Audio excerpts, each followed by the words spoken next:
बिस्मिल्लाहिर्रहमानिर्रहीम। अस्सलाम वालेकुम। सभी कहते हैं लड़कियां कांच के खिलौनों की मानिंद होती हैं।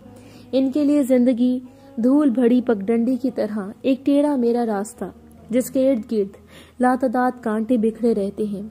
जरा देर को पैर रास्ते से उतर जाएं तो तमाम जीस्त जख्मी ही रहते हैं। जब तक सर पर बाप या भाइयों का हाथ ना हो, इसकी अपनी बहादुरी और समझदारी एक बेमायनी सी शय है। हमारे यहाँ बिलाशुबा वालिद और भाइयों की तरफ से इनको बड़ी तवज्जो और तहफ़्फ़ुज़ हासिल होता है, मगर हैरत का मुकाम तो ये है कि कभी कभी वालिद और भाइयों की तरफ से भी इन नाजुक आबगीनों को ठेस पहुँच जाती है और ये टूट कर बिखर जाते हैं। तब मोहब्बत करने वाले हाथ अपने जख्मी होने के डर से इन्हें समेटते तक नहीं। मैं कोई बागी लड़की नहीं। मेरा ज़ाती तजर्बा है कि जहाँ औरत की इज्जत नाजुक होती है, वहाँ मर्द का रूप भी नाकाबिल एतबार होता है।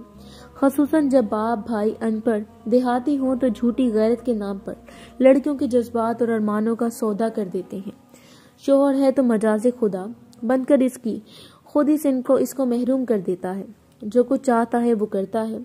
अगर मर्द इसका चाहने वाला है तो ऐसा धोखा दे जाता है कि औरत तमाम उम्र के लिए जिंदगी से अलग होकर रह जाती है। ताहम सारा इल्जाम मर्दों को देना भी नाइंसाफी है, क्योंकि अक्सर औरतें फरेब अपनी मर्जी से खाती हैं।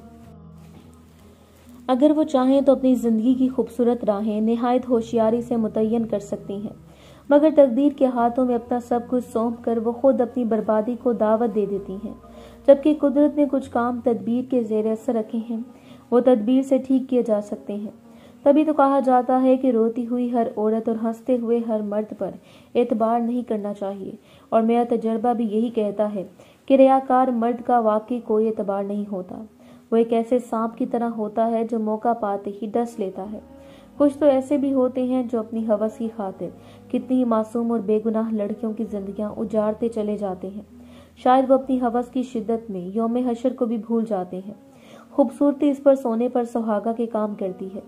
ये ऐसा पर्दा है जो इंसान के अंदर की सूरत को बिल्कुल छुपा देता है। तब औरत हो के मर्द इसकी पहचान मुश्किल हो जाती है कि वो धोखा देने वाला है या धोखा खाने वाला। मैं भी एक ऐसे ही हसीन चेहरे के फरेब में उलझ गई थी, तभी धोखा खा गई। फिर जब इसकी शख्सियत से पर्दा उठा, बहुत देर हो चुकी थी। खुद फरेब की धुंध में मैं वापस चल के सहारे रास्ते गवा चुकी थी।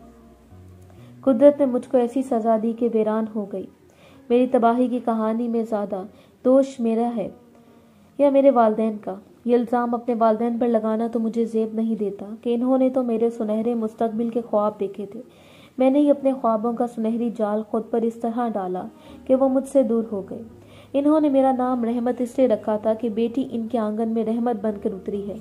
बड़ी मिन्नतों मुरादों से इन्होंने मुझको रब से मांगा और पा लिया।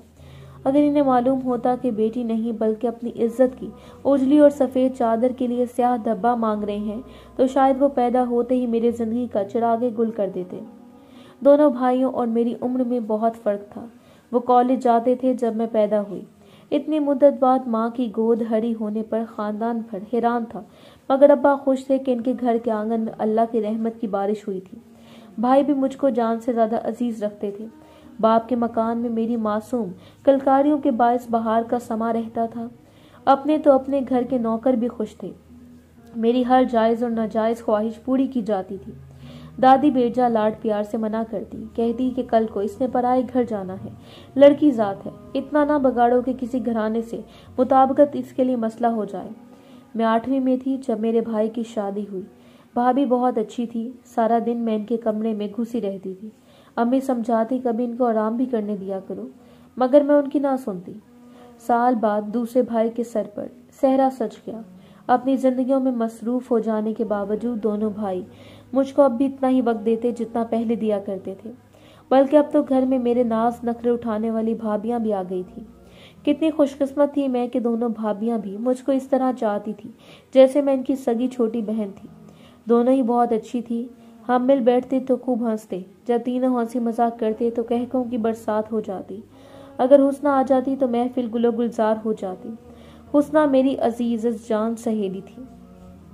इसका घर हमारे बराबर में था, तभी वो ज्यादातर हमारे घर पाई जाती थी।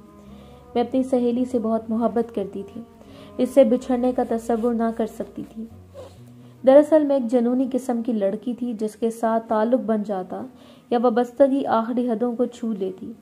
हुस्ना के वालिद एक सरकारी अफसर थे और उनका तबादला होता रहता था। हुस्ना के साथ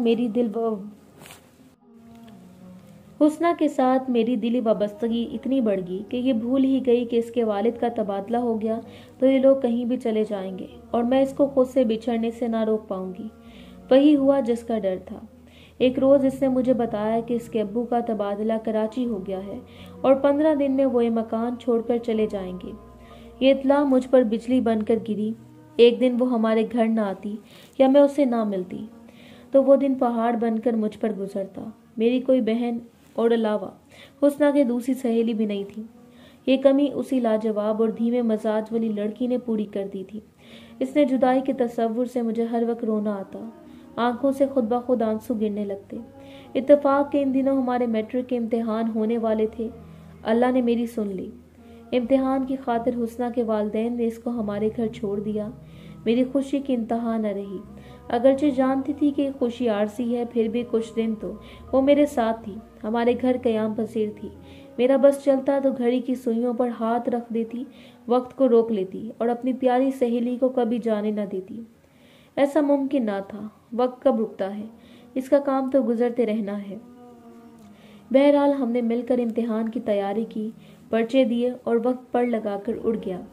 हुस्ना के वालिद इसको लेने आ गए। इस दिन मैं बहुत रोई। आंखें रो रो कर सुर्ख बेहोटी हो गई। वो भी रोती हुई हमारे घर से गई। 14-15 बरस की उम्रों में हम लड़कियां कितनी जज्बाती होती हैं। उफ, मैं इस वक्त को भूल नहीं सकती।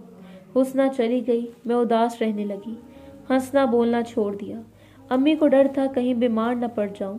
एक ही ख्याल को दिल में बिठा लिया था। भाई मेरा ध्यान बिटाने को, घुमाने फिराने के ले जाते, मगर मेरे जहन में हर वक्त हुस्ना की याद किसी जख्मी परिंदे की मानंद चक्कर लगाती रहती थी। बिलाखिर मैं हमदम सोचने रहने से बीमार पड़ गई। वालिदैन परेशान रहने लगे। अम्मी ने कहा अगर हुस्ना से मिलाने की कराची ले जाती हैं ताकि ये ठीक हो जाए। मैं सुनकर खुश हो गई। वालिदैन से इसरार किया कि कराची चलें। मजबूरन वालिदैन मुझे कराची लाए। हुस्ना से मिलते ही मेरी बीमारी और बसरमर्दगी काफूर हो गई। वहां हम कुछ दिन रहे, लेकिन तादेर तो ना रह सकते थे। घर वापस आना ही था। घर आकर मैंने रट लगा दी कि कराची अच्छा शहर है, हम वहां शिफ्ट हो जाएं। वालिद ने समझाया कि जिसकी खातिर शिफ्ट होने का कह रही हो, इसके वालिद का फिर कहीं और तबादला हो गया तो क्या हम इनके पीछे मारे मारे फिरेंगे। मैं ना मानी और जिद पकड़ ली। ये वालिद साहब की मोहब्बत की इंतहा थी कि इन्होंने कारोबार भाइयों के सपुर्द किया और मेरी खातिर शहर बदल लिया। हम कराची आ गए और मैंने हुस्ना के साथ कॉलेज में दाखिला ले लिया। मुझको वालिद ने हुस्ना के घर वक्ती तौर पर छोड़ा क्योंकि वालदा के साथ सामान भी लाहौर से लाना था। कुछ दिनों बाद अब्बू ने कराची में घर ले लिया और मेरे साथ रहने लगे। मैं बहुत खुश थी। दिली मुराद जो पूरी हो गई थी। अभी मुझे कॉलेज जाते थोड़े ही दिन हुए थे। मैंने कॉलेज के रास्ते में एक नौजवान को खड़े देखा। इसकी खूबसूरती ने मुझे मतवज्जो किया तो वो भी मेरी जानिब मतवज्जो हो गया। अब मैं खुद को समझाती थी कि इसकी जानिब ध्यान ना दूं, लेकिन वो तो रोज ही रास्ते में खड़ा मिलता। मैं इसकी जानिब देखे बिना न रहती। खुद से खौफ भी आता था कि जनूनी तबीयत पाई थी। किसी से भी ताल्लुक बनाने से घबराती थी कि ये ताल्लुक खुद मेरे लिए बाइसे आज़ार बन जाता था। एक सहेली की मोहब्बत ने मेरे वालिदैन से इनका शहर छुड़वा दिया था तो ये दूसरा ताल्लुक न जाने कौन सा दिन दिखाने वाला था। एक दिन मैं कॉलेज से वापस आ रही थी कि इस नौजवान ने मेरा रास्ता रोक लिया और एक मोबाइल फ़ोन मेरे हाथों में थमा कर चलता बना। लोग देख रहे थे इसलिए इसको आवाज़ भी ना दे सकी। अब इस मोबाइल ने काम दिखाया। इसके वॉइस मैसेजेस जो इसने मुझको मुखातिब करके भरे थे और इल्तिजा की थी कि मैं इसके मैसेजेस का जवाब अपनी आरज़ू में दूं और मोबाइल अगले दिन इसको लौटा दूं। ये मेरे लिए एक बड़ा इम्तिहान था। बहरहाल मैंने वॉइस मैसेजेस तो रिकॉर्ड ना किए, अलबत्ता मोबाइल लौटाने की नीयत से अगले दिन इस जगह रुकी जहां वो खड़ा रहता था। वो फौरन मेरी तरफ आ गया, कहने लगा सामने पार्क में आ जाओ, यहाँ बहुत लोग हैं, वहाँ मैं तुमसे अपना मोबाइल फ़ोन ले लूँगा। मैं बेखौफ पार्क चली गई। वो 1 मिनट को मेरे पास आया, कहने लगा सामने से मेरा दोस्त आ रहा है, कल इसे ले लूँगा, फ़ोन अपने पास रखो। ये कहकर बगैर फ़ोन लिए वो चलता बना और मैं हैरान परेशान खड़ी की खड़ी रह गई। ये इसकी चाल थी। वो इस बहाने मुझे दोबारा पार्क में बुलाना चाहता था। घर आते ही इसका फ़ोन खोला, तमाम वॉइस मैसेजेस सुनने लगी। ये तकरीबन 12 सोती पैगामात इसने मेरे नाम रिकॉर्ड किए थे। पहले दिन तो 2 ही खोले थे। तमाम सुने तो सोचा ये भी मेरी तरह कोई अजब जनूनी किस्म का बंदा है। बहरहाल पहली नज़र में इसकी सूरत मेरे दिल में समा गई थी। सो इसकी ये मोहब्बत बड़े पैगामात बुरे न लगे, जिनमें कुछ इस तरह की बातें थीं। आपकी नज़रों ने मुझे हिम्मत दी कि आपको मुखातिब करूं। आपकी निगाहें मुझसे पसंदीदगी का इजहार करती हैं। उम्मीद है कि आप मुझको मायूस न करेंगी कि मैंने आपकी तरफ दोस्ती का हाथ बढ़ाया है। आपसे गुफ्तगू का कोई ज़रिया समझ में ना आया तो अपने ही मोबाइल फ़ोन को कासिद बनाकर आपके हाथ में पकड़ा दिया। मेरा नंबर इसमें फीड है, राब्ता रखना चाहें तो अपने पास महफूज कर लेना। अभी भी इसके पैगामात एक एक करके पढ़ रही थी कि अम्मी कोई शय लेने मेरे कमरे में आ गई। उसका मोबाइल फ़ोन मेरे हाथ में था, लेकिन वालदा ने ध्यान न दिया। वो अपनी मतलूबा चीज़ उठाकर चली गई। अम्मी मेरे कामों में बहुत कम दखल देती थी। काश वो इस दिन गौर कर लेती कि मैं किसका मोबाइल पकड़े हूँ। इन्होंने तो मुझको ना टोकने की कसम खाई हुई थी। वालदैन मुझको बड़ा अहम समझते थे। मेरी हर बात इनके लिए हुक्म का दर्जा रखती थी। इसी बात ने मेरा दिमाग ख़राब कर दिया था। खुद को जाने क्या समझने लगी थी। मैं समझने लगी थी कि मेरा हर फैसला ठीक होता है, इसमें गलती की कोई गुंजाइश नहीं होती। अब अगले दिन का मुझको बेचैनी से इंतज़ार था। इसका मोबाइल मेरे दिल का बोझ बन गया था। चाहती थी कि कल ही लौटा दूं और इसको चंद बातें भी सुना दूं। अगले रोज़ इसको देखकर जाने क्या दिल को हुआ। खड़ी खड़ी तो ना सुना सकी, अलबत्ता ये ज़रूर कहा कि इस तरह किसी लड़की के हाथ में सरेराह अपना मोबाइल पकड़ा देना कहाँ की अक्लमंदी है। अगर इस पर मैं तुम्हारे खिलाफ कोई कार्रवाई करना चाहूँ तो पूरा सबूत मेरे पास मौजूद है। मुझे यकीन है कि तुम मेरे खिलाफ कोई कार्रवाई नहीं करोगी। अगर तुम एक अच्छी लड़की हो तो मैं भी कोई बुरा लड़का नहीं हूँ। मुझको तुम्हारी आंखों ने कुछ कहा तो मैंने जुर्रत कर ली। तुम्हें ये सब पसंद नहीं तो माफ़ी चाहता हूँ और वादा करता हूँ कि आइंदा कभी तुमको यहाँ तो क्या इस दुनिया में ही नज़र नहीं आऊँगा। खैर माफ़ किया, मैंने भी बेनियाजी से कहा और मोबाइल इसको दे दिया। ताहम अपनी तरफ से कोई मैसेज रिकॉर्ड करके ना दिया। मैं कुछ सबूत ऐसा इसके हाथ में नहीं देना चाहती थी जिसकी वजह से बाद में पछताना पड़े। इसकी ऐसी जसारत पर मुझे इस पर गुस्सा ना आया था, क्योंकि इसके लिए दिल में नरम गोशा पहले से मौजूद था। इसी नरम गोशे ने वो राह दिखाई कि मैं बाद में इसके साथ पार्क में जाकर बैठने लगी। इसकी बातें मुझको अच्छी लगती जिनमें मोहब्बत की महक रची बसी होती। अपनी तारीफ सुनकर मैं फूले ना समाती। सच कहूँ कि इसके मुंह से अपनी तारीफ मुझको फख्र और गुरूर के एहसास से सरशार कर देती थी। अब रोज़ प्रैक्टिकल का कहकर कॉलेज से पार्क चली जाती। मुझको देखकर जुबैर की आंखों में खुशियों के दीप जल उठते। फिर ये हाल हुआ जिस रोज़ हमारी मुलाकात न होती, कमी सी महसूस होती। वो अब मेरी ज़िंदगी में अहमियत इख्तियार कर गया था। एक रोज़ कॉलेज में मुझे पता चला कि इसकी और भी लड़कियों से दोस्तियां हैं। मेरी क्लास फेलो ने मुझको इसके साथ रास्ते में बातें करते देख लिया। दूसरे रोज़ इसने मुझसे पूछा कि जुबैर तुम्हारा क्या लगता है। इस पर मैंने यही सवाल दोहरा दिया कि वो तुम्हारा क्या लगता है। वो मेरा चचाजाद है, लेकिन अच्छा लड़का नहीं है, नशा करता है और दूसरी बुराइयों में भी मुलव्वस है। तभी मेरे वालिद साहब ने मेरी बाजी के रिश्ते से सख्ती से इनकार कर दिया। राबिया ने मुझको चंद लड़कियों के नाम और फ़ोन नंबर्स दिए कि तुम खुद इनसे बात करके तस्दीक कर लो, ये उनको भी बेवकूफ़ बना रहा है। इसकी बात मेरे दिल को लगी। मैंने इन लड़कियों का खोज निकाला, इनसे मिलकर तस्दीक की। वो सब सही था जो राबिया ने बताया था। मुझको बेहद दुख हुआ। जुबैर ने मेरे साथ धोखा किया था और झूठ बोला था कि मुझसे पहले इसकी किसी लड़की से दोस्ती ना थी। अब जब मैं इससे पार्क में मिली तो इन लड़कियों के नाम पते इसको बता दिए और दो टक बात की कि तुमने इन लड़कियों को बर्बाद किया है। बोलो ये बात सच है या नहीं। वो घबरा गया, कहने लगा तुमसे किसने कहा। जिसने भी कहा है कहा तो सही है ना। जब इसको यकीन हो गया कि मैं इसकी असलियत जान चुकी हूँ तो वो कमीनगी पर उतर आया। कहने लगा मैं तुमको वैसे ही रुस्वा कर सकता हूँ जैसे मैंने इनको किया है, वरना मुझसे यूं ही मिलती रहो। हरगिज़ नहीं, मेरे दिल में अब तुम्हारे लिए कोई गुंजाइश नहीं है। अगर तुमने मजबूर किया तो मैं अपने वालिद और भाइयों से शिकायत कर दूंगी। वो तुम्हारा बंदोबस्त खुद कर लेंगे। मुझे धमकाती हो, जानती हो इसका अंजाम क्या है। तुम्हारे जैसे फन्ने खा मेरे भाइयों की ठोकरों में होते हैं। वो गुस्से से भड़क उठा। इसने कहा मेरे दोस्त ने तुम्हारी मेरे साथ अपने मोबाइल फ़ोन में तस्वीरें बनाई हुई हैं। जब हम पार्क में महवे गुफ्तगू होते थे तो मोहब्बत के जज्बे से मदहोश मुझ में खोई होती थी। तुमको मालूम भी ना हो सका कि कोई हमारी मूवी और तस्वीर बनाता था। ये सुनकर मुझे शदीद झटका लगा। तो क्या कोई मोहब्बत का निकाब ओढ़कर इतना बिगड़ सकता है। اچھا میں معذرت کرتی ہوں جو میں نے تم کو غصے میں کہہ دیا، لیکن تم وہ تصویریں اور موویز اپنے دوست کے موبائل سے ڈیلیٹ کروا دو۔ وہ تو میں کروا دوں گا، اس کا فون میرے ہی گھر پہ پڑا ہے، مجھے کیسے یقین آئے گا کہ تم واقعی ڈیلیٹ کر دو گے؟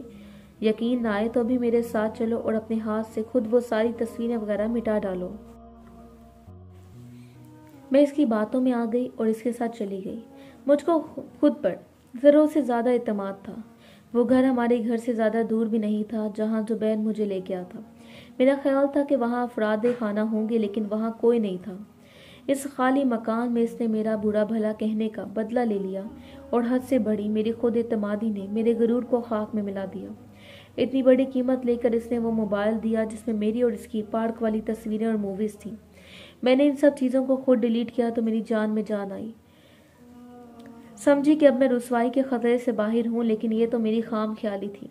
ایسے تیز ترار غلط قسم کے آوارہ لڑکے بھلا اتنی آسانی سے پیچھا کہاں چھوڑ دیتے ہیں۔ اس نے میری تصویریں ایک اور موبائل میں محفوظ کر لی تھی جو اس نے فیس بک میں ڈال کر مجھ کو سارے زمانے میں رسوا کر دیا۔ یہ تو میں سوچ بھی نہ سکتی تھی کہ وہ اتنا شفاق دل ہوگا۔ اس نے محبت کے اتنے قول و اقرار کر کے بھی حیا نہ کی۔ مجھ سے بڑی بھول ہوئی کہ اس کی خوبصورتی کے جال میں پھنس کر اس پر اعتبار کیا۔ دراصل ماں باپ نے اتنا مجھ کو پیار اور اعتماد دیا تھا کہ میرا خیال تھا کہ میں چاند پر بھی اڑ کر چلی جاؤں تو جا سکتی ہوں، کسی بھی اجنبی اور تنہا جگہ یہ مجھ کو نقصان نہیں پہنچا سکتے۔ فیس بک پر میری تصویریں چلنے سے ہی میں بدنام نہ ہوئی، میرے گھر والے بھی کسی کو منہ دکھانے کے قابل نہ رہے۔ میری زندگی برباد ہو گئی، بلکہ زندگی ہی بدل گئی۔ میرے والد رسوا، بھائی بھی بدنام، ان کے لاڈ پیار کو میں نے اپنی نادانی سے رسوائی کے اندھیروں میں دھکیل دیا۔ ابو بالکل خاموش ہو گئے، انہوں نے مجھ سے بات کرنا ترک کر دیا۔ پہلے میں کیا تھی اور آج کیا ہوں؟ کبھی کبھی انسان کی ذرا سی بے وقوفی اس کو عزت بھری زندگی سے باہر نکال پھینکتی ہے کہ وہ منہ کے بل گر جاتا ہے اور پھر تمام عمر اٹھنے کے قابل نہیں رہتا۔ زبیر نے تو مجھے برباد کر کے گھر بسا لیا ہے، لیکن میں اپنے گھر میں بھی اجنبی ہوں۔